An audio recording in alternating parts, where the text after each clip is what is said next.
ঝরঝরা pulao recipe complete. আমি পরিবেশন করে আপনাদেরকে দেখাচ্ছি। ভালো লাগলে লাইক কমেন্ট শেয়ার করবেন এবং সাবস্ক্রাইব করে রাখবেন। ধন্যবাদ সবাইকে। শুরু করা যাক। এখানে আমি পোলাও করার জন্য ঝরঝরা সাদা পোলাও করার জন্য 1 কাপ তেল, তার মধ্যে দিয়ে দিব পেঁয়াজ আর মরিচ।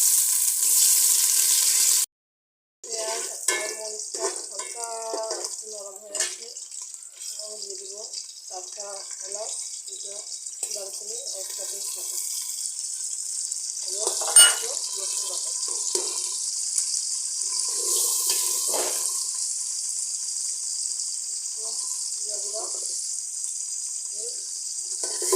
কাঁচা নেড়ে কাঁচা গন্ধ চলে গেলে আমি এখানে দিয়ে দিব দিয়ে রাখা চাল। এটা 2 মিনিট মতো অনবরত নেড়ে নিতে হবে। তো 3 মিনিট পর্যন্ত এটা আমি ভেজে নিয়েছি চালগুলো।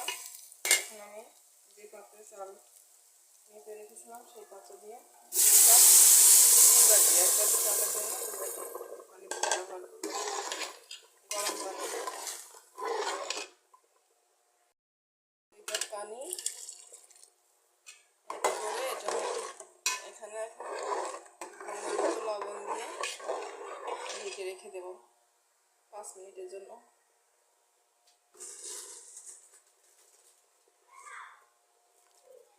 এখন ঢেকে রেখে দেব 5 মিনিটের জন্য।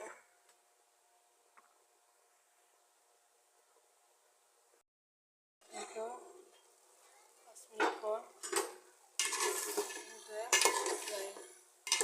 হয়ে গেছে। খুব সহজে কীভাবে ঝরঝরা সাদা পোলাও রান্না করা যায়।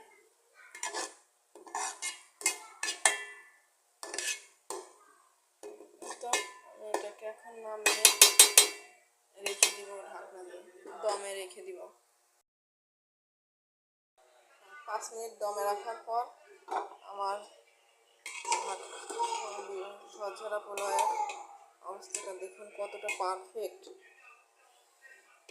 যেহেতু অনেক গরম বোঝা যাচ্ছে না, তো আমি পরিবেশন করে আপনাদেরকে দেখাচ্ছি।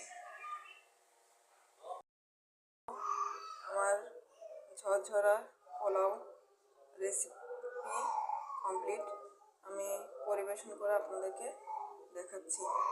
ভালো লাগলে লাইক কমেন্ট শেয়ার করবেন এবং সাবস্ক্রাইব করে রাখবেন। ধন্যবাদ সবাইকে।